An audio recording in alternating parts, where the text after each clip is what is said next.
आगे देखते हैं हम बिहार जाति जनगणना के बारे में। तो बिहार जाति जनगणना में यानी कि जाति जनगणना कराने वाला पहला राज्य बिहार बन गया।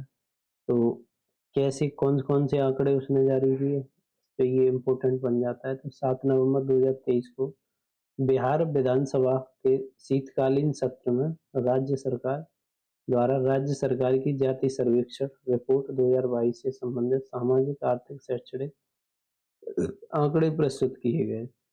इसमें 2 अक्टूबर 2023 को बिहार सरकार द्वारा जाति आधारित जनगणना 2000 यानी कास्ट बेस्ड सर्वे के आंकड़े प्रस्तुत किए। 2 अक्टूबर को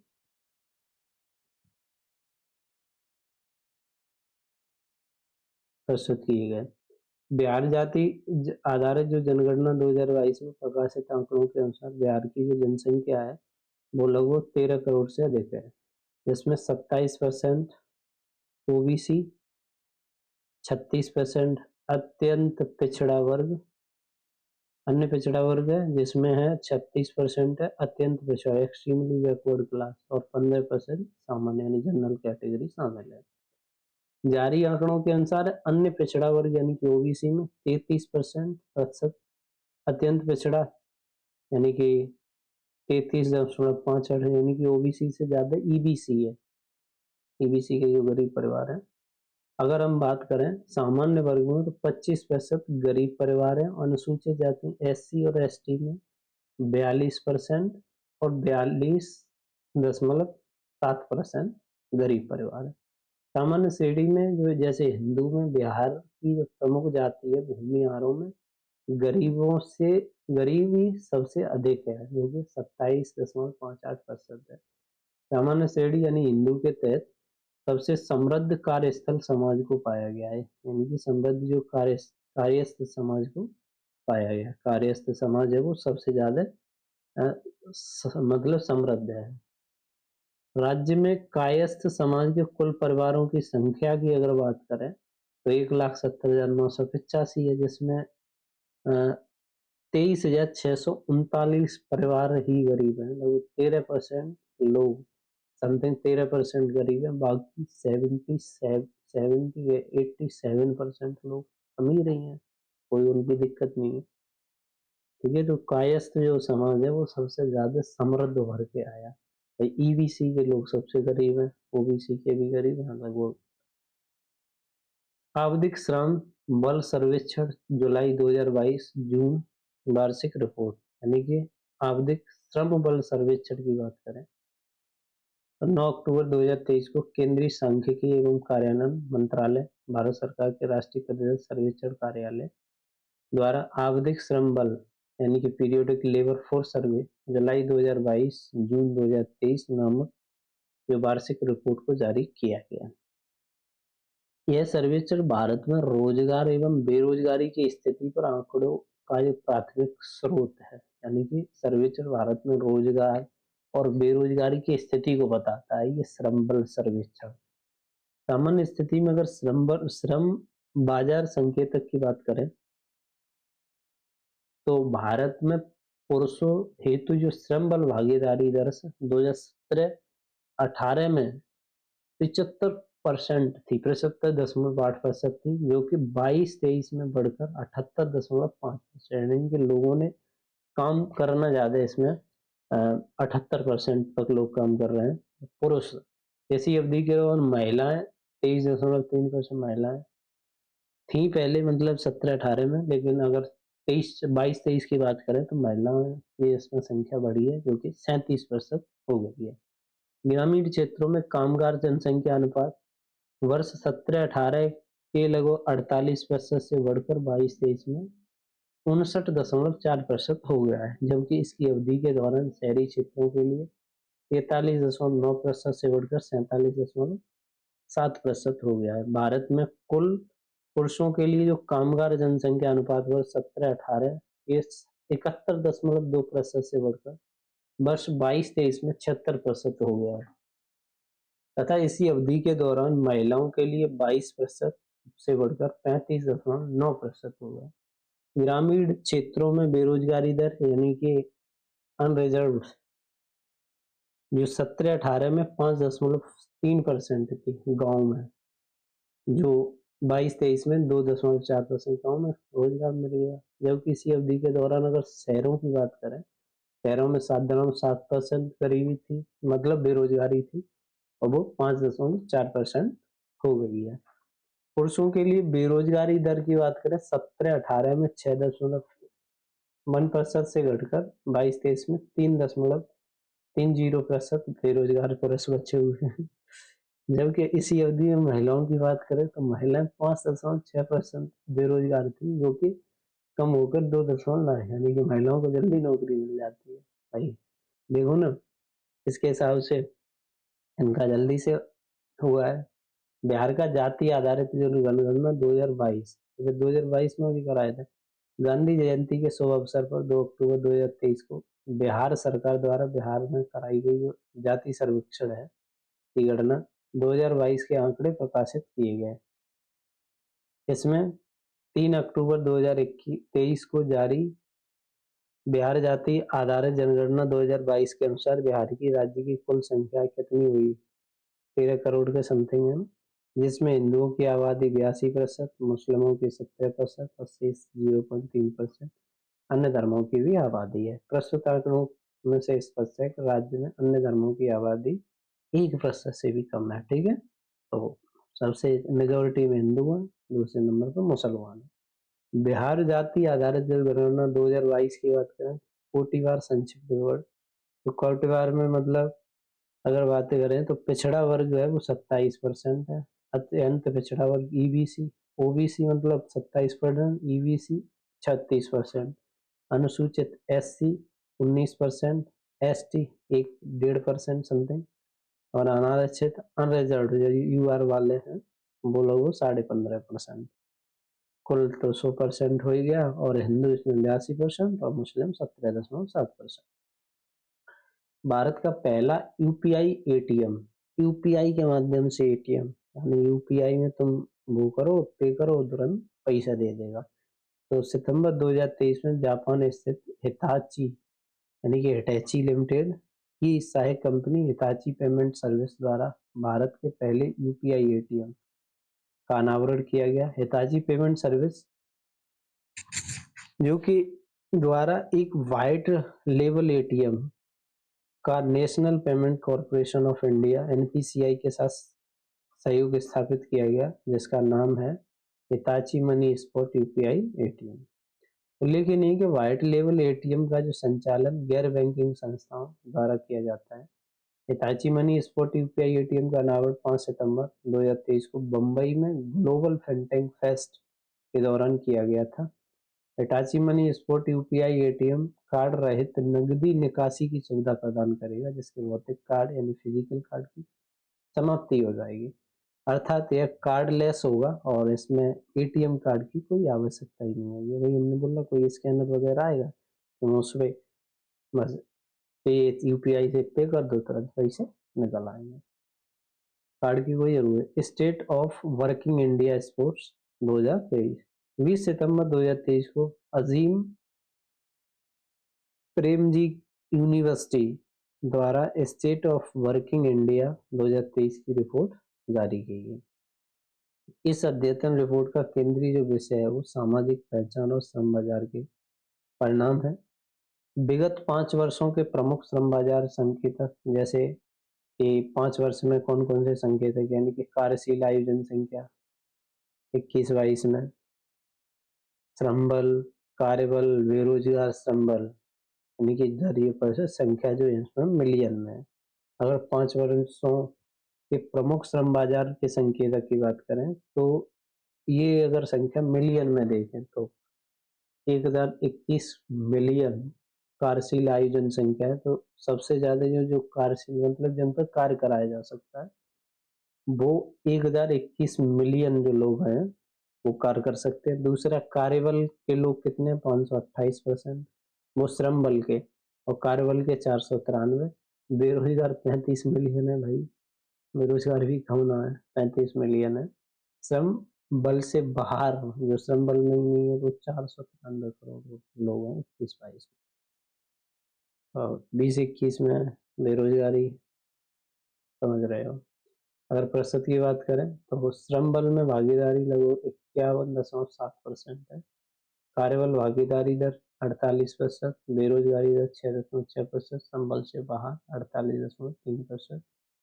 मासिक आय की वजह से स्वरोजगार के मतलब ये रुपए में 12,089 और आकस्मिक वेतन के 7,856, नियमित वेतन में 19,456। क्षेत्र और लिंग के आधार पर संकेतक की बात है श्रम बल भागीदारी, क्षेत्र और लिंग के आधार पर संबल में भागीदारी परसेंटेज की बात करें 21-22 के ही आंकड़े हम देख लेते हैं। पुरुष की जो भागीदारी है इसमें श्रम बल भागीदारी में लगभग 76.7% है। वहीं पुरुष ग्रामीण की है, पुरुष शहरी की इसमें भागीदारी कम है, 74.2% है। महिला ग्रामीण की भागीदारी 29.2%, और महिला शहरी की भागीदारी 22%। यानी गांव से लोग निकल के आ रहे हैं रोजगार के लिए, तो ग्रामीण लोगों की भागीदारी शहरी से ज्यादा होगी। कार्यबल भागीदारी की दर बताएं पूछे तो अगर पुरुष ग्रामीण कार्य करने में सक्षम हो 31.7% है, वहीं पुरुष शहरी 68.4%, महिला ग्रामीण 27.9%, महिला शहरी 19.9%। बेरोजगारी की बात करें तो पुरुष में बेरोजगार लगभग 6.5% है, पुरुष शहरी यानी कि गांव के लोग कम बेरोजगार हैं, शहर के ज्यादा हरामी होंगे। महिलाओं में गांव की महिलाएं कम गरीब हैं और शहर की महिलाएं ज्यादा गरीब हैं। इंडिया एजिंग रिपोर्ट 2023, 27 दिसंबर 2023 को संयुक्त राज्य जनसंख्या कोष UNFPA भारत द्वारा international institute for population science के सहयोग से इंडिया एजिंग रिपोर्ट प्रस्तुत की गई। इस रिपोर्ट की थीम थी हमारे बुजुर्गों की देखभाल, संस्थापक caring for our elders institutional responsive. प्रस्तुत रिपोर्ट भारत में बुजुर्गों की देखभाल से जुड़ी चुनौतियों, अवसरों तथा संस्थागत प्रक्रियाओं पर प्रकाश डालती है, क्योंकि भारत जनसांख्यिकी बदलाव की ओर बढ़ रहा है, साथ ही बुजुर्गों की संख्या एजिंग पॉपुलेशन भी बढ़ रही है। वैश्विक स्तर पर वर्ष 2022 में 60 वर्ष या उससे अधिक आयु यानी कि अगर विश्व की बात करें तो 2022 की मैं बात करें तो 60 वर्ष से ज्यादा या 60 वर्ष के लोग लगभग विश्व में 1.1 बिलियन व्यक्ति हैं, जो वैश्विक जनसंख्या का लगभग 8%, जो विश्व की जनसंख्या का 7.9 बिलियन यानी कि ये कह सकते हैं कि 13 लगभग 14% लोग हैं वो 60 से ऊपर ही हो चुके हैं विश्व के। अनुमान के अगले 3 दशकों में विश्व भर में वृद्धि की संख्या यानी कि बूढ़े व्यक्तियों की संख्या दोगुनी होकर 2050 तक लगभग 2 बिलियन हो जाएगी, जो कि कुल आबादी का 22% हो जाएगी। यानी कि 2050 तक जो लोग हैं वो बूढ़े होने लगेंगे बहुत ज्यादा, यानी कि डबल हो जाएगी। 60 वर्ष या उससे अधिक की जो उम्र है 649 मिलियन आबादी के साथ एशिया वृद्ध व्यक्तियों की कुल विश्व की आबादी लगभग विश्व जो एशिया के जो व्यक्ति हैं उनकी आबादी विश्व की आबादी का 58%, बाकी यूरोप और अलग देश है। अगले 3 दशकों में एशिया के कुल जनसंख्या वृद्ध जो व्यक्तियों की हिस्सेदारी तथा उनकी संख्या दोगुनी हो जाएगी। यानी कि अगर हम देखें तो एशिया में जो बूढ़े व्यक्तियों की संख्या है वो 3 दशकों में लगभग आने वाले 30 सालों में दोगुनी हो जाएगी।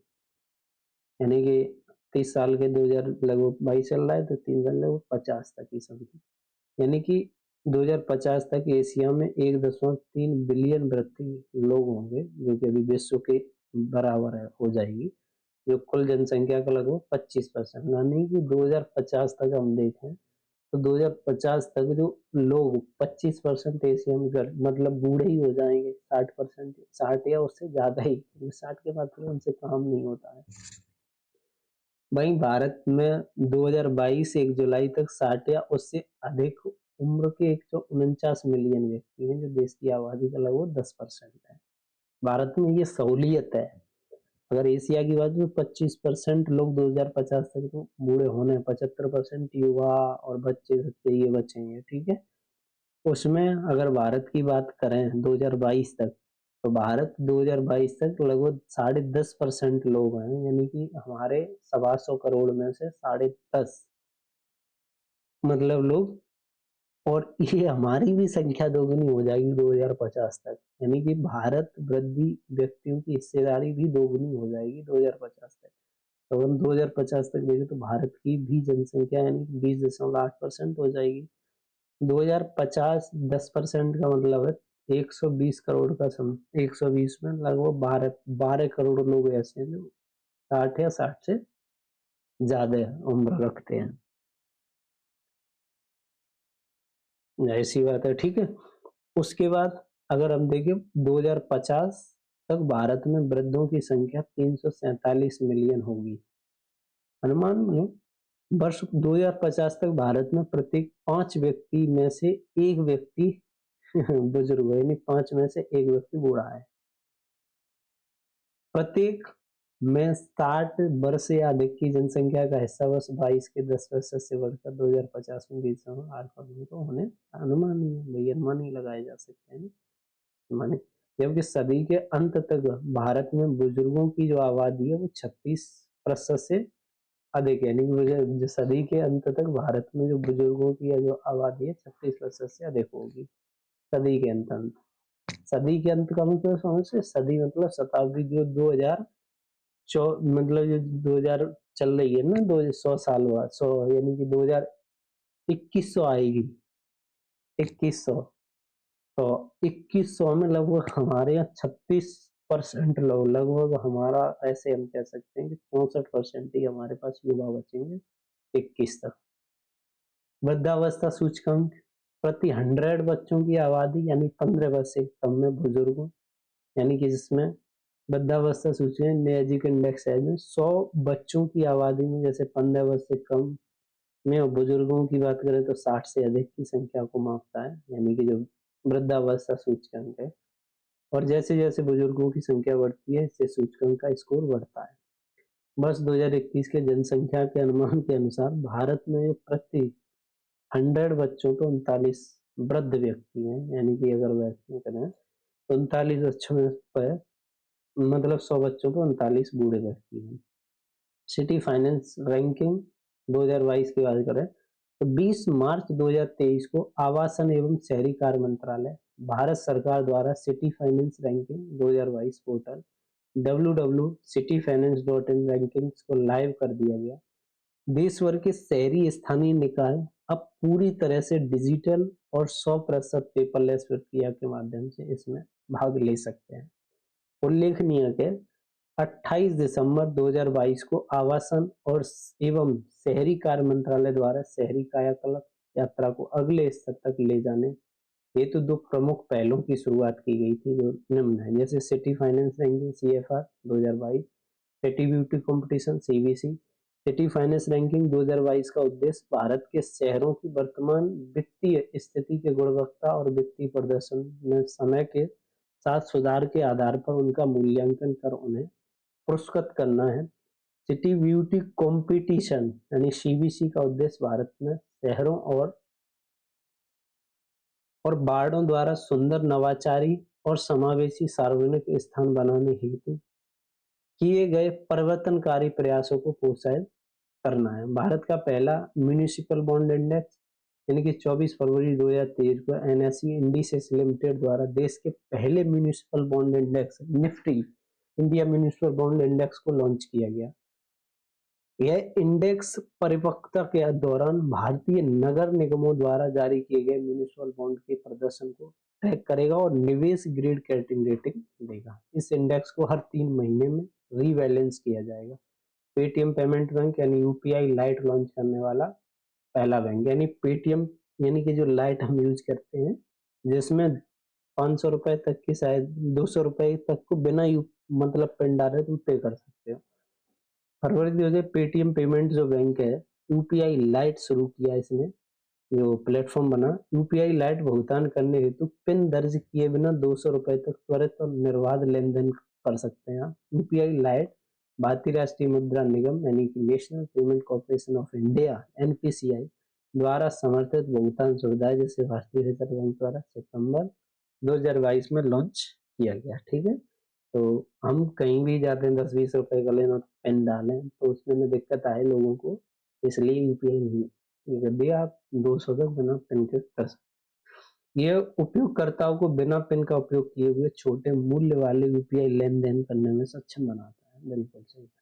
कृषि एवं संबंध क्षेत्र, कृषि और संबंध के क्षेत्र में हम समझ लेते हैं, यानी कि मूलभूत पशुपालन सांख्यिकी 2023 यानी 26 नवंबर 2023 को मत्स्य पालन यानी पशुपालन तथा डेयरी मंत्रालय भारत सरकार के पशुपालन एवं डेयरी विभाग के वार्षिक संकलन मूलभूत पशुपालन सांख्यिकी 2023 का अनावरण हुआ, जिसमें 1 मार्च 2022 से 28 फरवरी 2023 की अवधि के दौरान प्रमुख पशुधन उत्पादों के उत्पादन अनुमानों को विस्तृत आंकड़े शामिल हैं इसमें। जैसे दूध उत्पादन की बात करें 22-23 में, तो दूध उत्पादन जो कुल उत्पादन है 22-23 के दौरान 230 मिलियन टन रहा। ये ध्यान रखने की बात है कि 203। एफएओ के अनुसार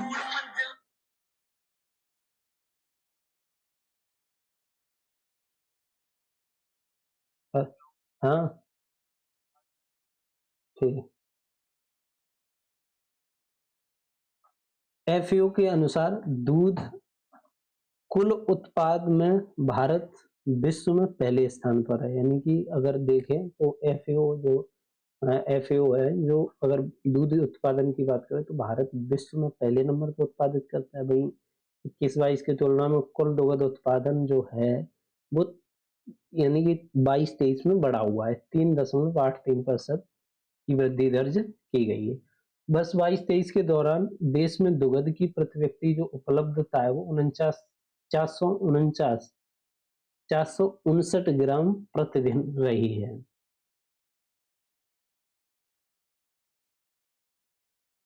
इसमें अगर आगे देखें 22-23 के दौरान दुग्ध शीर्ष उत्पादक 5 राज्य देखें तो उत्तर प्रदेश पहले नंबर पे, राजस्थान दूसरे नंबर पे, मध्य प्रदेश तीसरे नंबर पे और गुजरात चौथे पे, आंध्र प्रदेश।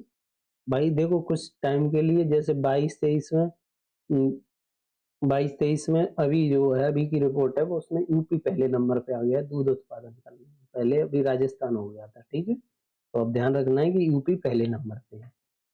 22-23 के दौरान देश के दुग्ध उत्पादन में बिहार का योगदान 5.4%, यानी बिहार सबसे नहीं, सबसे कम तो नहीं, देश का प्रति व्यक्ति दुग्ध उपलब्धता के 5 राज्य यानी कि सबसे ज्यादा दूध की उपलब्धता प्रति व्यक्ति किसे ज्यादा मिलेगा अगर बात करें तो जनसंख्या ज्यादा है लेकिन दूध उत्पादन तो कर रहा है मतलब यूपी, लेकिन जनसंख्या बहुत है, लगभग कितनी 21-22 करोड़ है, तो उस हिसाब से प्रति व्यक्ति लोगों को उतना दूध नहीं मिल पा रहा है। तो अगर हम बात करें तो सबसे ज्यादा दूध अगर व्यक्ति उत्पादन के हिसाब से सबसे ज्यादा व्यक्ति को दूध मिल सकता है तो पंजाब में सबसे ज्यादा मिलेगा, दूसरे नंबर पे राजस्थान को मिलेगा और तीसरे नंबर पे हरियाणा को और चौथे नंबर पे आंध्र प्रदेश और पांचवें नंबर पे आपको गुजरात को मिलेगा। ठीक है, 2011 की जनगणना को इसमें हमने समाहित किया है, बाकी अभी जनगणना के आंकड़े 2021 के जारी नहीं हुए हैं। अंडा उत्पादन की बात करें 2022-23 में तो 138 बिलियन रहा अंडा उत्पादन। एफएओ के अनुसार कुल अंडा के संदर्भ में विश्व के तीसरे स्थान पर है, मतलब इससे ज्यादा भी 2 देश और अंडा उत्पादन कर रहे हैं। तो भारत तो तीसरे स्थान पर अंडा उत्पादन में। विगत वर्षों की तुलना में देश में अंडा उत्पादन अगर देखें तो 6.77% की वृद्धि दर्ज की गई है। 22-23 में अंडा उत्पादक में 5 राज्य कौन कौन से हैं, तो सबसे ज्यादा जो अंडा है आंध्र प्रदेश। आंध्र मतलब देखो याद रखने का एक तरीका है, नहीं वैसे वैसे याद कर लो। आंध्र मतलब आंख, और आंख कैसी होती है, गोल अंडे जैसी होती है। तो आंध्र प्रदेश पहले स्थान पर है अंडा उत्पादन में। उसके बाद तमिलनाडु, नाडु मतलब लाडू, लाडू दूसरे नंबर पे, तेलंगाना तीसरे, पश्चिम बंगाल तीसरे पे, वो चौथे पे और कर्नाटक पांचवे पे। 22-23 के दौरान देश के अंडा उत्पादन में उत्तर प्रदेश और बिहार का योगदान 2.9% और बिहार का 2.37% है। मांस उत्पादन की बात करें 22-23 में, तो 22-23 में देश में कुल जो मीट है 9.77 मिलियन टन, यानी प्रति व्यक्ति उपलब्धता की बात करें तो एक व्यक्ति को प्रति वर्ष, यानी किलोग्राम प्रति वर्ष, अगर मीट की बात करें प्रति व्यक्ति उपलब्धता, यानी कि एक व्यक्ति को एक साल में 7 किलो मीट अवेलेबल हो जाएगी, अगर जनसंख्या के अकॉर्डिंग देखें तो भारत में 7 किलो, जैसे हम खाना चाहें तो हमें 7 किलो मीट मिल जाएगी एक साल में। एफएओ के अनुसार कुल मांस उत्पादन में भारत 8वें नंबर पर, इससे ज्यादा और मांस उत्पादन करते हैं देश, यानी कि वर्ष 2022-23 में देश में मांस उत्पादक शीर्ष 5 राज्य निम्न है, जैसे उत्तर प्रदेश 12.2%, पश्चिम बंगाल 11.93%, महाराष्ट्र 11.9%, आंध्र प्रदेश 11.2% और तेलंगाना 11.06%। ऊन उत्पादन की बात करें, वहीं ऊन उत्पादन में यानी 22-23 के आंकड़े की बात करें तो कुल उत्पादन तो 33 मिलियन किलोग्राम हुआ है, जिसमें 21 वर्ष की तुलना में 2.2% की वृद्धि हुई है। वर्ष 22-23 में देश में ऊन उत्पादक जो 5 राज्य केंद्र शासित प्रदेश, तो ऊन में राजस्थान में तो भेड़ें ज्यादा हैं, तो भेड़ें कहाँ पे हैं? जम्मू कश्मीर में भी तो पहले में राजस्थान ऊन ज्यादा उत्पादित करेगा, जम्मू कश्मीर दूसरे नंबर पर, गुजरात तीसरे पे, चौथे पे महाराष्ट्र, हिमाचल 5वें पे। उत्तर प्रदेश और बिहार ने 2.4% और 0.52% ही योगदान किया है। प्रमुख फसलों के उत्पादन 22-23 में जो अंतिम अनुमान है, अनंतिम नहीं, पहले अनुमान नहीं, अब अंतिम अनुमान है, यानी कि 18 अक्टूबर 2023 में केंद्रीय कृषि एवं किसान कल्याण मंत्रालय भारत सरकार द्वारा 22-23 के संदर्भ में प्रमुख फसलों के उत्पादन के अंतिम अनुमान जारी किए गए, जिसमें जारी आंकड़ों के अनुसार वर्ष 22-23 में रिकॉर्ड आंकड़े यानी कि 3296.87 लाख टन खाद्यान्न उत्पादन का अनुमान किया गया, जो 21-22 के दौरान उत्पादित खाद्यान्न यानी 3156 लाख टन की तुलना में 140 लाख टन अधिक है। प्रमुख फसलों का उत्पादन देखें तो 22-23 में चावल का जो उत्पादन है वो 1357 लाख टन किया गया, चावल का सबसे ज्यादा उत्पादन किया गया। दूसरे नंबर पे गेहूं का जो 1105 लाख टन है। तीसरे नंबर पे कौन सा है तो अनाज है, मोटे अनाज, बाजरा। तीसरे पे मक्का है, चौथे पे मोटे अनाज। चना का, तूर अरहर का 33 लाख टन, कुल दालें 260 लाख टन, कुल खाद्यान्न 3296 लाख टन, मूंगफली 102 लाख टन, सोयाबीन 149, रैपिड सीड 126, कुल तिलहन 413, गन्ना 4950, कपास 3300, यानी कि जूट एवं मैसा 9392। कुछ गांठें 170 किलोग्राम प्रत्येक और कुल लाख गांठें 180। आगे बागवानी फसलों का उत्पादन देखें, द्वितीय अग्रिम अनुमान है जो कि 22-23 के लिए प्रस्तावित है। 18 अक्टूबर 2023 को कृषि एवं किसान कल्याण मंत्रालय भारत सरकार द्वारा वर्ष 22-23 हेतु विभिन्न बागवानी फसलों के क्षेत्र और उत्पादन का दूसरा अग्रिम अनुमान जारी किया गया। जारी आंकड़ों के अनुसार वर्ष 22-23 में कुल 28 मिलियन हेक्टेयर क्षेत्रफल में 351 मिलियन टन बागवानी उत्पादन हेतु होने का अनुमान है, जो कि एक रिकॉर्ड है। फलों, सब्जियों, वृक्षारोपण, फसलों, फूलों तथा शहद के उत्पादन में वृद्धि अनुमानित है। 22-23 में फलों का उत्पादन 108 मिलियन टन अनुमानित है, जबकि 21-22 में जो उत्पादन था वो 107 मिलियन टन था। वर्ष 22-23 की बात करें तो सब्जियों का उत्पादन 212 मिलियन टन अनुमानित है, जबकि 21-22 में उत्पादन जो था 209 मिलियन टन था। आलू का उत्पादन 21-22 में 56 मिलियन टन था, वहीं 22-23 में 60 मिलियन टन का अनुमान है। बागवानी फसलों में जैसे प्लेटिनम क्रॉप्स हैं जो 21-22 में 15 मिलियन टन थी, 22-23 में 16 मिलियन टन हो गए, तो लगभग 1.78% की वृद्धि को प्रदर्शित करती है। रबी फसलों के लिए न्यूनतम समर्थन मूल्य यानी विपणन सत्र 22 यानी कि 20 और 24 18 अक्टूबर 2023 को प्रधानमंत्री नरेंद्र मोदी की अध्यक्षता में आर्थिक मामलों की मंत्रिमंडल समिति द्वारा रबी विपणन सत्र 24-25 के लिए सभी अनिवार्य रबी फसलों की ये न्यूनतम समर्थन मूल्य यानी एमएसपी में वृद्धि को मंजूरी प्रदान की गई। केंद्र सरकार द्वारा रबी फसलों के विपणन सत्र यानी 24-25 के लिए एमएसपी में वृद्धि दर्ज की गई ताकि उत्पादकों को उनकी उपज के लिए लाभकारी मूल्य सुनिश्चित किया जा सके। मसूर के लिए 425 रुपए प्रति क्विंटल और इसके बाद रेपीसीड एवं सरसों के लिए 200 रुपए प्रति क्विंटल एमएसपी हेतु उच्चतम वृद्धि को मंजूरी प्रदान की गई। गेहूं के लिए अधिकतम जो रिटर्न की दर है वो 102% है। इसके बाद रेपीसीड सरसों के लिए 98% और 89%। विपणन की बात करें तो weather information network data system का उद्देश्य किसानों को अपनी फसल के संबंध में निर्णय लेने में सशक्त बनाने हेतु मौसम की समय पर और सटीक जानकारी प्रदान करना है। रबी फसलों के लिए न्यूनतम समर्थन मूल्य यानी एमएसपी, जैसे गेहूं की एमएसपी क्या है 23-24 के लिए, 24-25 के लिए और